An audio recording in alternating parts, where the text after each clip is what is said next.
a gente faz nosso trabalho, você faz, a gente estuda, a gente pesquisa, a gente sabe como melhorar, mas o que a gente não faz é mostrar para o consumidor o que a gente está fazendo, que não é assim, que a gente está pensando, que a gente está melhorando. Né? Isso talvez seja é o que a gente não faz bem.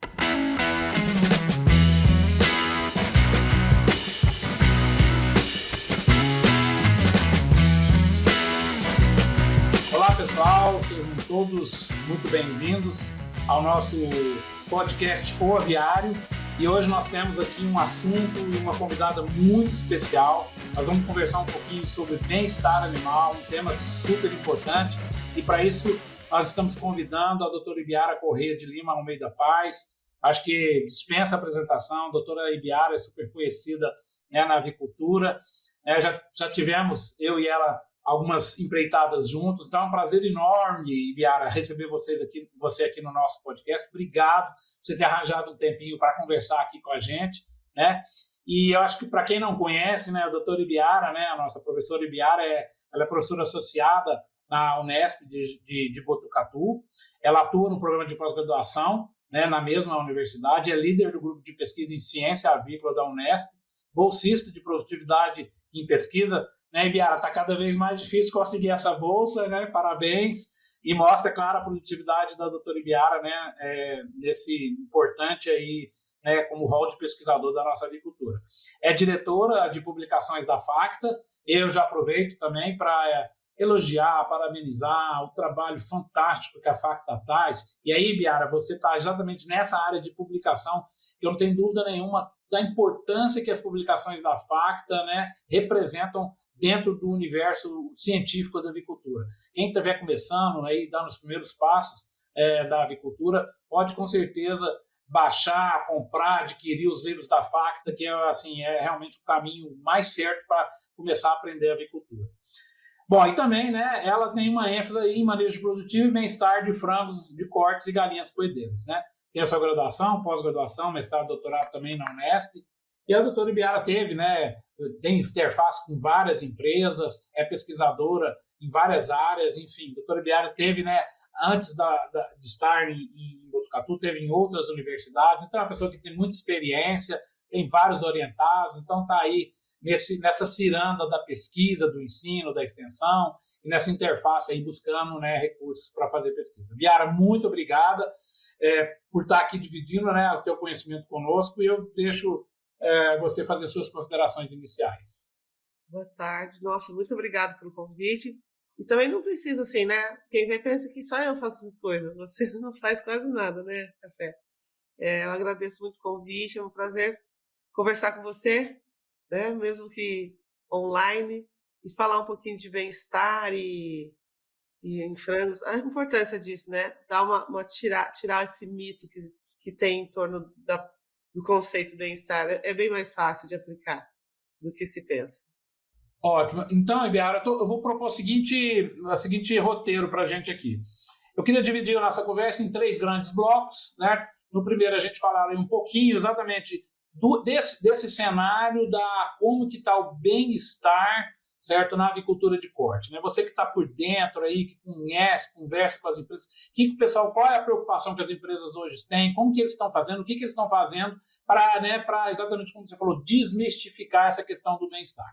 Depois, no segundo bloco, a gente falaria uma coisa que eu acho que é bem científica, mas que é bem legal para o nosso ouvinte entender, né, as pessoas que não acompanham o nosso podcast, entender como que mede bem-estar animal, quais são as metodologias, o que a gente pode, né, fazer cientificamente para dizer está ou não está em bem-estar. E, por último, como não poderia deixar de ser, falar em bem-estar, então a gente tem que falar um pouquinho, né, sobre poedeira. Então, a gente terminaria no terceiro bloco, falar um pouquinho, né, da mesma coisa, o que está acontecendo hoje nas empresas em termos de bem-estar, né, de postura, que talvez seja um tema, né, Ibiara, que vai desencadear no futuro, tem uma perspectiva, e nós estamos exatamente nessa transição, né, da gaiola não gaiola. Acho que é uma conversa bem legal para a gente colocar isso, né, para as pessoas que gostam desse tema, poder ter aí mais informações e estar um pouco mais formado nessa área. Pode ser assim, Ibiara? Pode sim, vamos lá. Então, vamos começar conversando exatamente o que você tem enxergado, como você tem visto essa questão do bem-estar em frangos de corte. Frangos de corte está muito avançado. A gente tem, assim, metodologias de aferição, sabemos muita coisa para frango, né? E o mercado pede, né, cada vez mais. O consumidor tem muita informação, não importa se ela é certa ou não. Tem informações extremamente equivocadas, mas ele tem. Qualquer internet que ele coloque lá frango, bem-estar, aparece inúmeras informações. Grande parte, infelizmente, equivocadas. E a gente tem que... Dois problemas. Primeiro, mostrar para o consumidor que a gente não produz gritando, não produz chutando os animais, que é o que parece que eles trazem para a gente. E as empresas, sei lá, mostrarem para o produtor que é necessário. Para frango, a gente tem um problema mais complicado, que é o integrado, que o cara que produz o frango, ele nem sempre é bonificado pelo bem-estar. Você agrega valor, várias coisas para a empresa, não para o cara que está efetivamente aplicando essas práticas, né? Então, por isso a gente tenta trabalhar com bem-estar a custo zero. Às vezes, mudança de manejo, mudança de posição de alguma coisa, já facilita bem o trabalho dele e melhora o bem-estar do animal. Mas se ele empatar dinheiro, ele já não está muito afim de fazer, porque ele fala, vai me dar trabalho, eu não vou ganhar R$1. Né? Então a gente precisa, assim, fazer a coisa mais tranquila possível e mostrar, acompanhar essa aplicação desse manejo, dessa tecnologia, e mostrar para ele que realmente ele entrou em bem-estar. Porque isso é importante, Café. Você também tem que promover bem-estar do trabalhador. A pessoa que não está em bem-estar, ela não está nem aí, ela quer... Vai descontar no mais fraco, que é o frango. Então, você também tem que pensar no cara, no granjeiro lá, no integrado, para que seja fácil, agradável para ele promover esse bem-estar do frango, né? Então, você consegue mostrar que uma cama mais adequada, menos amônia, o frango mais tranquilo, mais fácil de ele andar entre as aves, coisas assim que promovem o bem-estar, assim, só mudando a forma de caminhar, a forma de mexer, o material de cama, às vezes, sabe? Coisas simples, não são nada muito... Isso já ajuda pra caramba. Essa questão da certificação, Ibiara, assim, eu sei que isso lá fora tem uma força grande, né? Algumas redes, né, varejistas, enfim, de grandes fast food exigem dos fornecedores, no caso de carne de frango, né, a garantia, né, através de alguma certificação, que aqueles frangos consumidos naquela rede, né, estão certificados sobre questão de bem-estar animal. A Europa também é cheio, né, de levar isso para o mercado, levar isso para a gôndola do supermercado, que o consumidor está consumindo aquele frango que foi criado em condições de bem-estar animal. Como é que isso está no Brasil? Essas certificadoras, elas estão já presentes em grande forma? O que elas cobram mais das empresas? Como que isso agrega valor para o frango em termos de mercado brasileiro? Então, para frango, a gente, claro, tem certificadoras que fazem esse programa, que verificam, mas o mais pesado mesmo é ainda na produção de ovos, né? No frango, as próprias empresas, elas têm linhas distintas, né? Porque acaba agregando valor. Embora a gente entenda que todo mundo tem que estar em bem-estar. As certificadoras, nós temos inúmeras certificadoras, sabe? Inúmeras. Tem 3 que são as mais conhecidas, talvez. Né? Não digo que as outras menos conhecidas sejam piores, mas essas, elas agregam valor simplesmente pela marca tá lá na embalagem. Claro que existe uma auditoria e tudo mais. Mas hoje, o consumidor, ele ainda não conhece muito bem a produção de frango para exigir alguma coisa específica, como é para galinha, tirar da gaiola, né? Claro que tem um nicho que pede, sim, e a gente faz, mesmo porque hoje não tem volta. Se não fizer, você não vende bem, você não é competitivo, tá certo? Isso é bastante importante. Mas para frango talvez seja mais fácil da gente aplicar o bem-estar do que para boideiro hoje em dia. E assim, no frango, o que eu acho bem legal, né, como você falou, que esse conceito está entrando dentro das empresas. Então elas já têm no corpo técnico essa preocupação. Eu tinha uma aluna que ela estava, né, numa grande agroindústria brasileira e a função dela lá era cuidar do bem-estar. Eu fiquei, nossa, que legal, ela foi contratada para isso, né? Mas onde você vê hoje o gargalo? Seria, como você falou, às vezes dentro da granja, o granjeiro, ali, o integrado, talvez ali é que a gente pode atuar mais, exatamente independente de certificação ou não, assim, pensando realmente no bem-estar. ali que seria o começo, quer dizer, você treinar o seu granjeiro, ele entender que, como você acabou de falar, mexer um comedor de um lado para o outro, às vezes mexer uma cama, fazer um manejo correto de cama, como você falou, custo zero, não custa nada fazer isso, e é por ali que começa. Como é que você enxerga essa questão do funcionário? Exatamente. Para frango, né, a cadeia de frango, que é a integração ou cooperativa, as decisões são tomadas por uma diretoria, né, e vem de cima para baixo para o integrado ou cooperado. E às vezes ele tem que fazer porque sim, mas ele não entende por quê e ele não tem vontade de fazer. Você tem que trabalhar em campo com o integrado, com o granjeiro. Por quê, como melhor, o que você espera. Simplesmente mandar é igual aluno, você manda várias coisas, a vida de costas nem sempre é feito aquilo, né? Ele tem que entender o porquê. Daí, Café, até me lembrei agora, nós estamos desenvolvendo um aplicativo com 2 interfaces, uma para o técnico e outra para o granjeiro. Então, com os conhecimentos que a gente tem, o bico está aberto, tem inúmeras possibilidades, calor, tal. E daí o granjeiro ele não precisa saber muita coisa. É didático. O bico aberto, sim, tal. Daí ele vai receber um diagnóstico e possíveis soluções de forma bastante lúdica para que ele consiga fazer. Se tiver muito texto, muita coisa, também não vai usar. Então tem que ser uma coisa tipo vermelho, amarelo e verde, sabe? Assim, coisas nesse sentido para ele conseguir ficar interessante o uso daquela tecnologia. A gente já começou a mexer, né? Não está pronto ainda, mas a gente está... Porque a gente tem muito conhecimento. Mas o cara do campo não quer, nem sempre ele quer saber. Você sabia que a corticosterona, não sei, é produzida na suprarrenal? E daí? Ele só quer saber, ele só quer que eu transfira tudo que nós temos de conhecimento num botãozinho que ele aperta e resolve o problema dele. Sabe? Isso também tem que ser entendido, porque ele não quer, ele quer trabalhar, tem mais coisas para fazer. Então, primeiro, ele tem que estar bem, perceber que ele promovendo aquele bem-estar, né, aquela abundância, o frango vai ficar bem, para ele vai ser melhor, mais fácil, mais rápido o manejo. E se ele teve um problema, rapidamente ele tem alguma sugestão de solução para aquilo. É muito legal, né? Eu acho que nós estamos nessa era da tecnologia, né? Os galpões em si já tem, né, muita tecnologia embarcada, você tem painéis hoje todos automatizados, o que é legal, né, que essa proposta que vocês estão trazendo aí, né, conforme você falou, bem simples, bem a linguagem do granjeiro mesmo, para isso ser incorporado a tecnologia, incorporando tecnologia, para ele, ao fazer a programação de um painel, ele olhar para a questão de bem-estar. Isso que eu acho que é legal, né? É colocar o conceito de bem-estar na ordem do dia, né? E assim, aí vale tudo, manejo de cama, densidade de criação, climatização, enfim, botar todo esse aparato tecnológico a favor do bem-estar, né? Então, é um desafio super legal, parabenizo aí você e sua equipe aí de estar pensando, certo, numa interface aí, num programa, num software, num aplicativo que facilite, né, o granjeiro introduzir, né, esse conceito de bem-estar no dia a dia da produção. Parabéns, muito legal.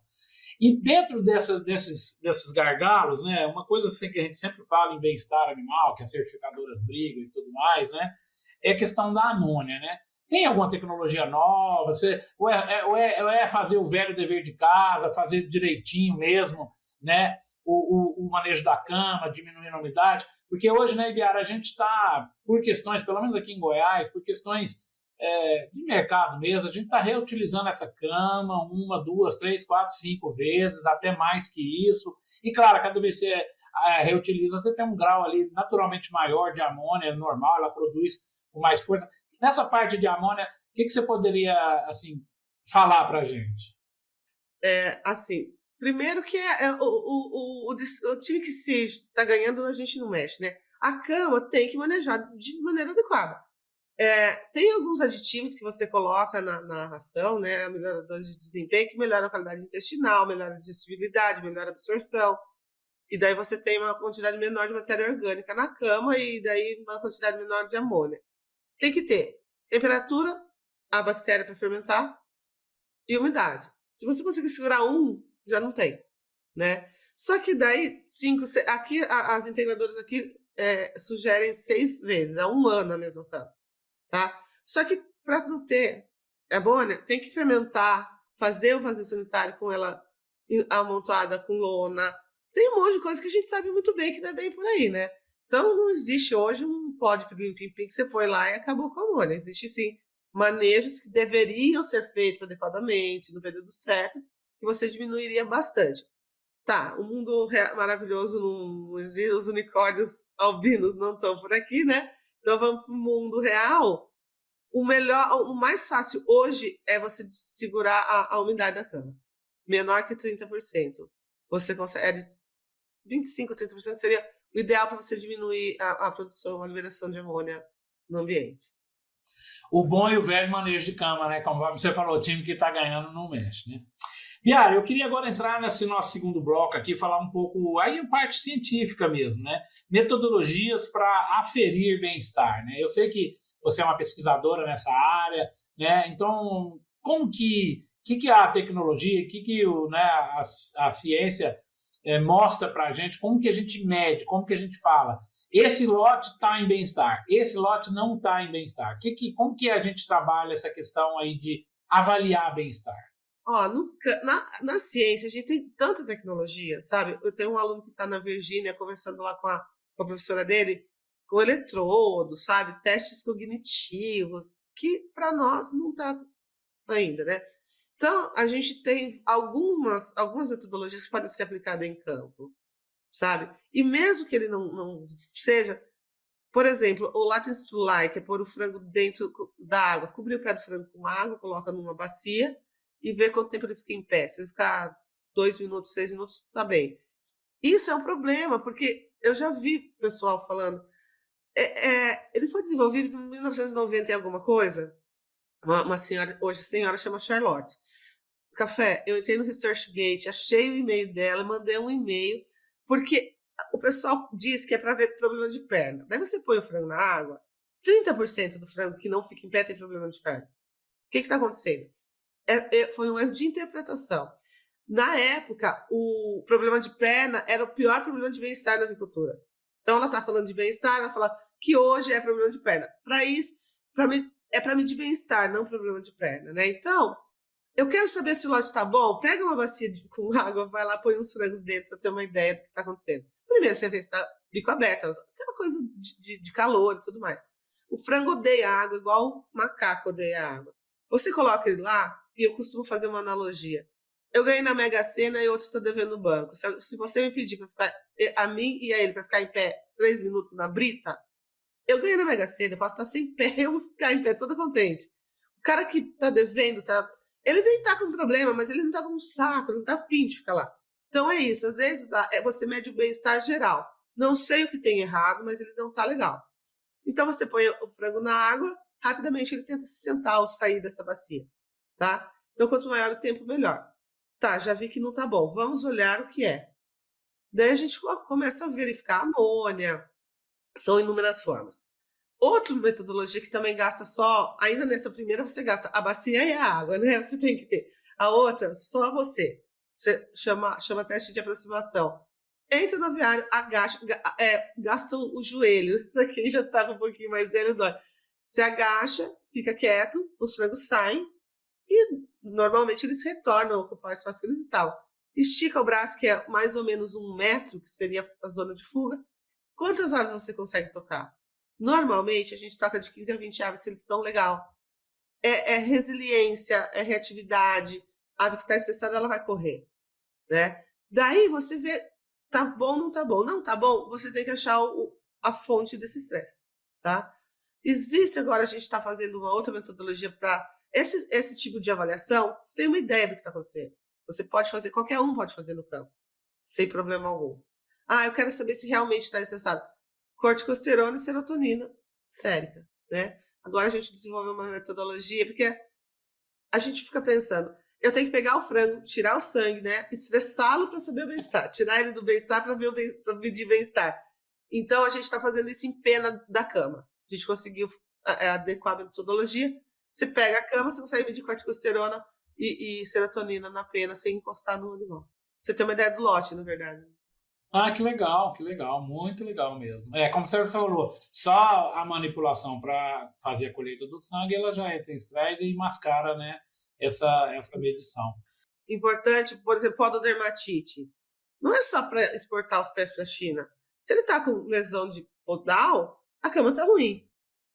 Cama ruim, amônia com certeza. Então são coisas assim que é só olhar. Você não precisa ter um dicionário científico para saber o que está acontecendo, sabe? O que eu acho legal é exatamente isso, é trazer o conceito, né, para o manejo, para o dia a dia. Conforme você falou, atitude simples.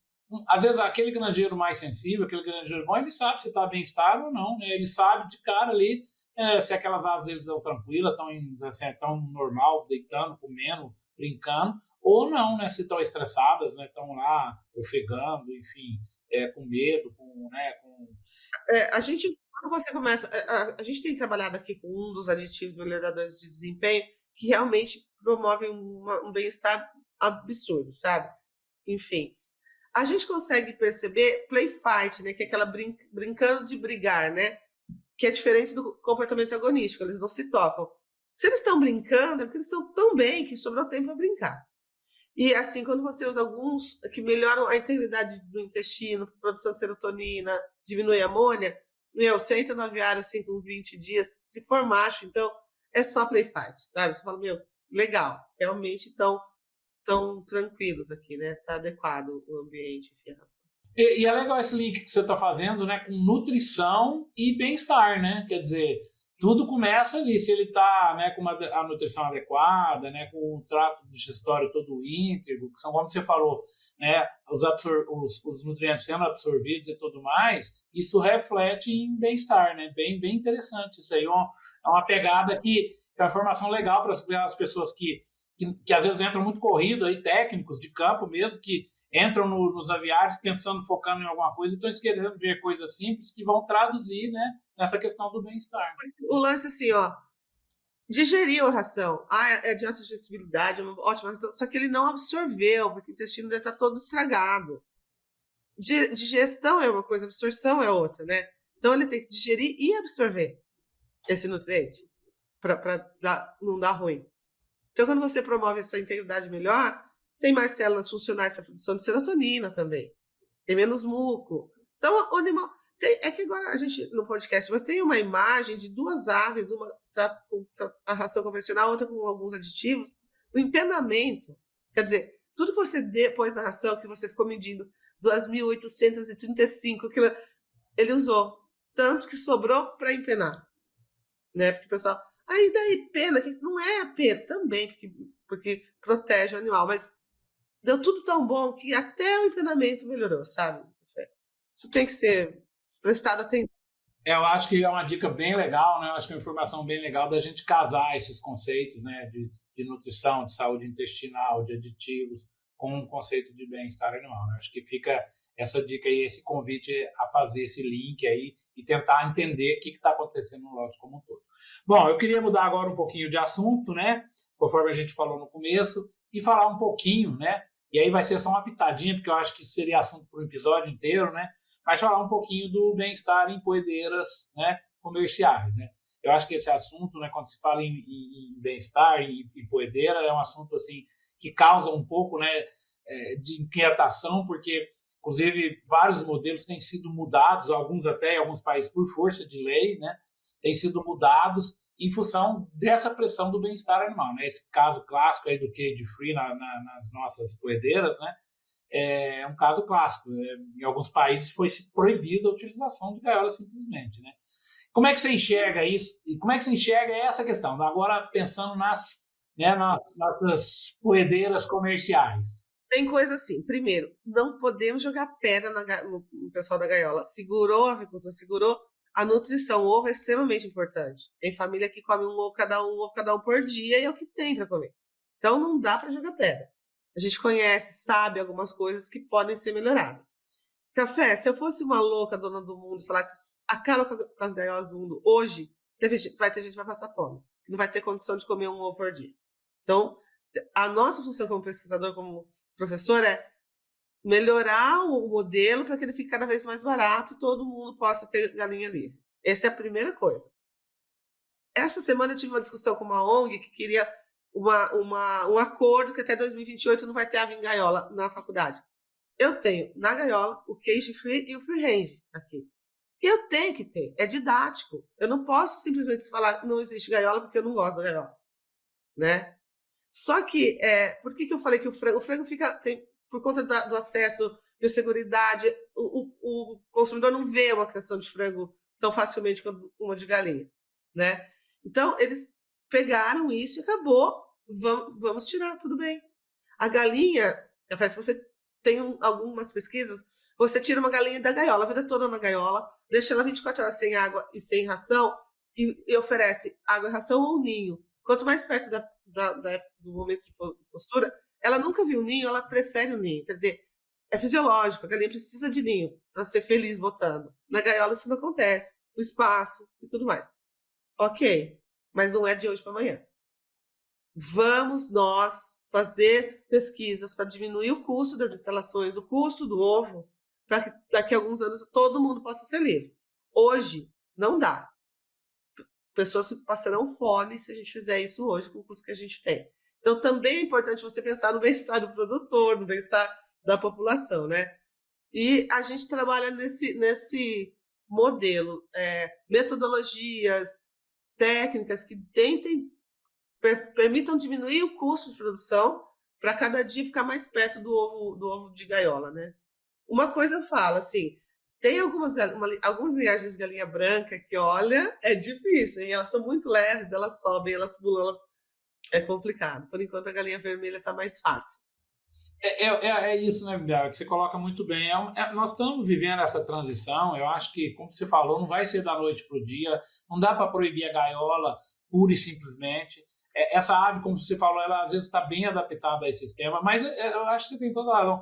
É uma questão natural de saindo da gaiola, isso vai acontecer naturalmente. É claro que para alguns sistemas, alguns países vão ter mais facilidade de fazer isso, outros menos. Nós já temos, né, algumas aviculturas, já todas elas tradicionais, baseada no sistema gaiola. Isso não pode, como você falou, a questão até econômica, né, da noite para o dia mudar, mas eu acho que naturalmente esse exemplo que você deu aí é bem legal, né?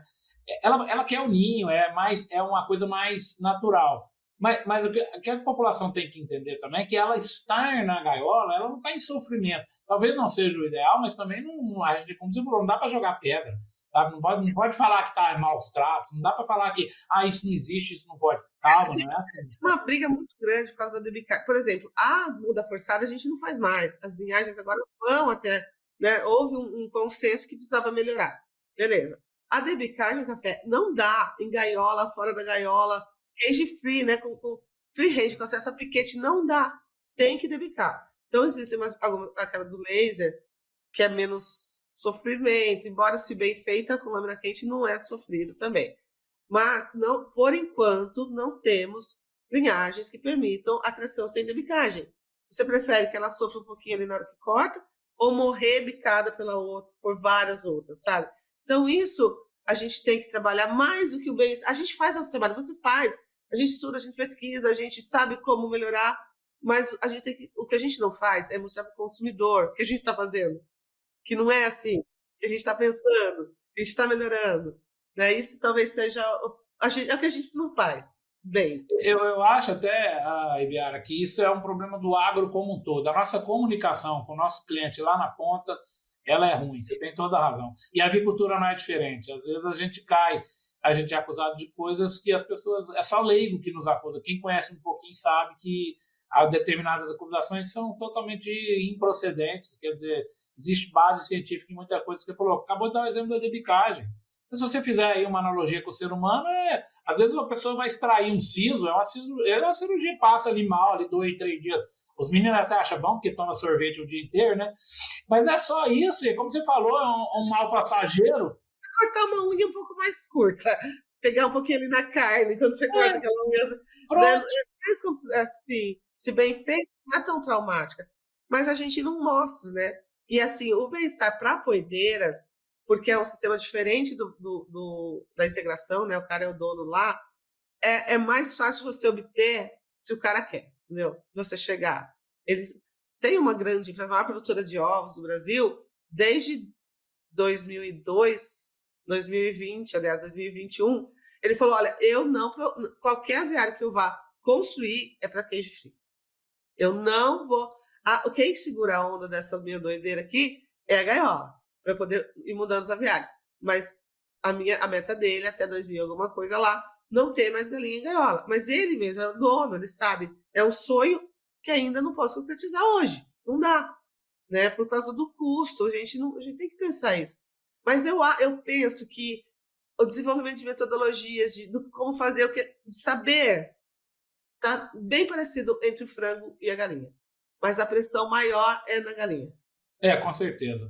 Inclusive, assim, a gente pensando, né, no free range, né, em alguns países da Europa, isso beira um pouco da hipocrisia, né, porque boa parte né, das condições de tempo, climáticas em alguns países, não adianta ter acesso a um pasto que, né, vai estar congelado, né? Então, assim, entre o free range e o cage free, né, aí você está certo, saindo da gaiola, né, assim, aí a gente tem que ter exatamente essas relativizações, né? Quer dizer, às vezes no cage free eu consigo climatizar, né, o galpão. No freehand ele vai ter acesso ali. Então são coisas que a gente tem que ir devagar, como você falou, comunicando com o nosso público, eles entendendo que a gente vai adaptando os sistemas de acordo com as condições técnicas de produção, genética, nutrição, biosseguridade, etc., para ter exatamente esse equilíbrio entre produzir, né, e ser vantajoso economicamente. A conversa são duas grandes empresas que produzem ovos do sistema livre de gaiolas, né? Conversando com os dois, eles dizem assim, não é tirar da gaiola e vida que segue, é mudar o pensamento. Não adianta ter um piquete que a forrageira tem caule duro e a ave pisa e se machuca. Né? Tem forragens específicas. Não adianta não ter um sombrite ou uma árvore, que hoje a gente prefere sombrite, que a ave pequena ela tem medo de predador, vem um gavião e leva embora. Não adianta isso, não é só abrir e falar a vida que segue e dar um ticket do iFood para ela procurar comida. Não é assim, né? Então, a gente tem que mostrar isso, porque senão a pessoa realmente, do nada, sei lá, às vezes acontece de uma pessoa com pouca informação, vou criar galinha, e daí dá uma catástrofe, né? Elas tem todo tipo de problema, porque não é qualquer forrageira, não é qualquer aviário, sabe? O nível da saída do aviário para o piquete. Tem um monte de coisa que tem que ser pensada para ela sair com calma, sair à vontade e voltar. Não é só simplesmente, vou tirar da gaiola uma galinha que já está com 60 semanas e pôr no chão. Pronto, vida que segue. Não é, né? É isso, né? É o que a gente está falando, né? É o conceito de bem-estar animal, né? Ele todo interagido, né, com questões econômicas, questões de produtividade, com questões de nutrição, questão de biosseguridade, que também é muito importante. Muitas vezes eu abro mão assim de uma determinada, né, saindo de gaiola, mas que eu tenho uma granja muito bem estruturada do ponto de vista de biosseguridade, vou abrir, às vezes, numa situação onde eu não tenho essa garantia e eu abro mão disso, isso aí acaba voltando contra o próprio produtor, já que ele não garantiu naquela situação uma situação ideal de biosseguridade, você abre mão de uma coisa e volta do outro, né? Então, tudo isso que você falou tem que ser pensado, tem que ser organizado, e não é simplesmente mudar uma chave para um lado ou para o outro e falar que é assim ou que é assado. Tira da gaiola, é cage free. Põe no pasto, é freehand, né?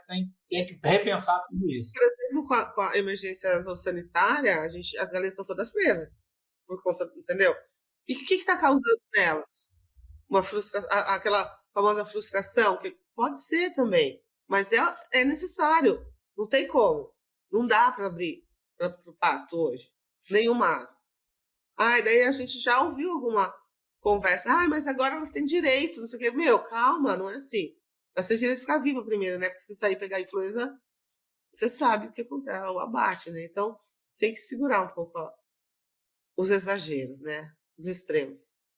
Bom, Biara, vamos aqui então caminhando aqui para o fim desse episódio, né? E a gente tem uma tradição aqui no nosso podcast, né, de terminar as nossas entrevistas aqui, as nossas conversas, né, fazendo 3 perguntas, né? Então eu vou mandar a primeira aqui, que qual é o seu livro favorito relacionado à avicultura? Eu vou até já fazer uma ressalva, que eu sei que hoje em dia indicar um livro de avicultura ou de bem-estar é complexo, ainda mais da gente que é pesquisador, que tem um universo, né, de informações válidas. Mas a ideia aqui é você falar de um livro, de uma publicação que seja importância na área técnica e que venha à sua cabeça, que você gostaria de indicar. Então, os livros da Facta, eles são livros didáticos, embora enormes, são didáticos, bem ilustrados, e eu sou diretora de publicações, então eu vou excluir toda a coleção Facta, embora o livro de água, sou o único que eu conheço que fale de água na avicultura, ele é bem importante para a gente, mas tirando a Facta, porque seria nepotismo, eu gosto muito de um livro do Sérgio Vieira, chama Qualidade de Carcaça em Frango de Corte. Ele é muito bem ilustrado. E o texto é fácil de ler, são textos curtos, assim, sem muita delonga, conversa. Eu preciso saber, tem uma imagem sempre muito, muito boa e uma explicação curta. Então, eu já comprei 4 vezes esse livro. Agora eu guardei na minha casa, porque, professora, me empresta, nunca mais eu vejo esse livro, sabe? Porque ele é bem legal, assim, sabe aquela consulta rápida de alguma coisa que você precisa tirar dúvida e tal? E as imagens são muito boas. Então, tirando os da Facta, o do Sérgio Vieira seria meu eleito. Bom, como eu não sou, certo, diretor de publicações da Facta, eu me sinto muito à vontade, gente, de realmente fazer um elogio, super elogio para a Facta. Os livros da Facta, conforme a Ibiara falou, são didáticos, são muito bons. Então, fica aí, pessoal que está dando os primeiros passos na avicultura, comprem a coleção fechada, que vai ser um ótimo investimento, aprende rapidão, escrito a maioria, né, dos capítulos na Ibiara, você que está nesse meio aí, você que ajuda a selecionar as pessoas que vão escrever os capítulos, são todos especialistas na área, são pessoas renomadas, enfim, são publicações valiosíssimas. Fora do Brasil também. Exato. E o de França, de França vai sair a próxima edição, a gente está mexendo. Que legal, ótimo. De frango é sempre, né, muito rápido, porque tudo muda muito rapidamente, né? Parabéns. A segunda pergunta, aí agora tirando a avicultura, né, uma coisa mais pessoal, aí mais Ibiara mesmo. Qual que é o seu livro favorito? Tem algum livro que te marcou, seja do passado, seja do atual, enfim, um livro que vem à sua cabeça aí, um livro? Eu adoro ler, então são vários, mas tem um que eu li talvez mais recente, chama O Bispo. Ele mostra causa e consequência, sabe?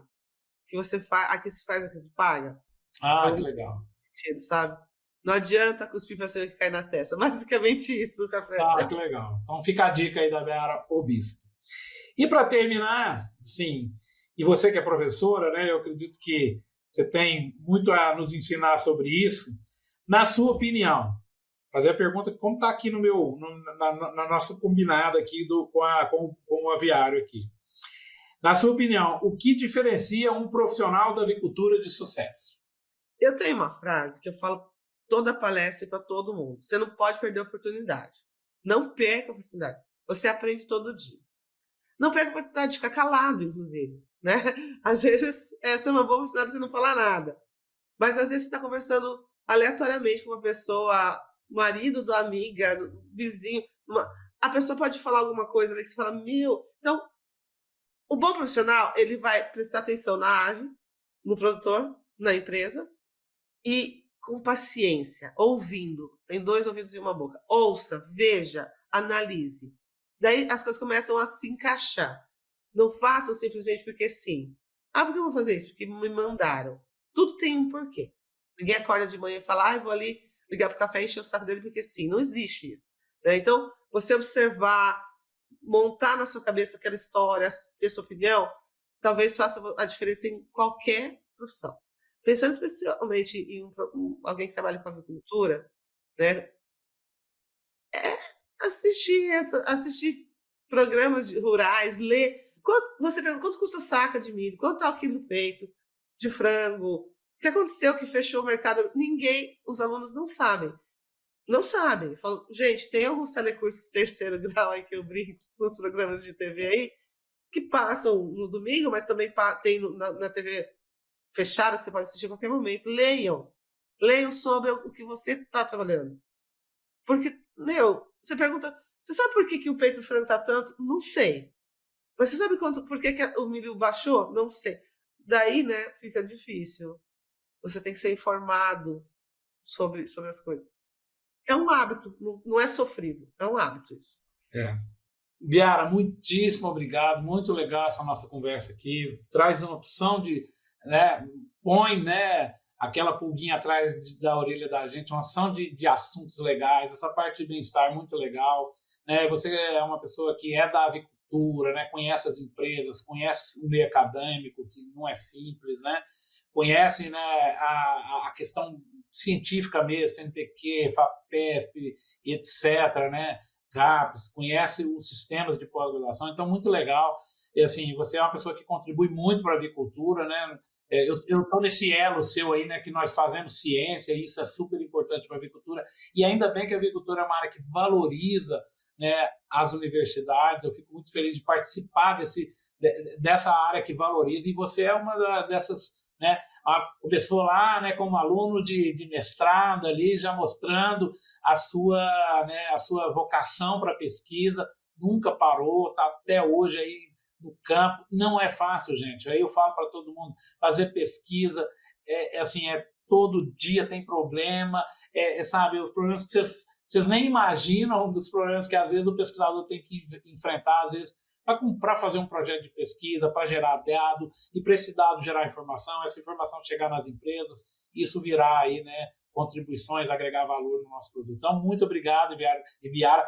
Assim, você, volto a dizer, né, uma representante, né, dos pesquisadores das universidades nessa área de avicultura, e que a gente precisa muito de pessoas como você, que essa parte científica, né, talvez a avicultura brasileira chegou no sucesso que ela chegou, e eu tenho certeza disso, se deve um pouco justamente, né, a essa questão, né, da base, de aceitar, acreditar na ciência, investir na ciência, apostar na ciência. Eu estava assistindo a um seminário de uma aluna de outra área, e ela falou, não sei o que lá, o sonho, ela falou, meu maior sonho é publicar um trabalho. Eu falei, esse é seu sonho? Você entrou... Ela falou, eu falei, não, o seu maior deveria ser fazer uma pesquisa que mude tanto alguma coisa, contribua tanto, que você vai publicar em qualquer revista que você queira. Não, a ideia não é, entendeu? Então, tem algumas coisas, a gente acaba encontrando, como em qualquer lugar, algumas coisas que precisam ser lapidadas e encaixadas, mas é uma delícia você ver um aluno que passou por você e hoje está muito bem, né? Aquele aluno que a vida toda você pagou o café, ele fala, deixa que eu pago hoje, professor. Não tem nada melhor, não tem. Com certeza. Gente, muito obrigado por estar aqui acompanhando a gente. Obrigado, Ibiara. E a gente se vê no próximo episódio. Tchau, tchau. Valeu.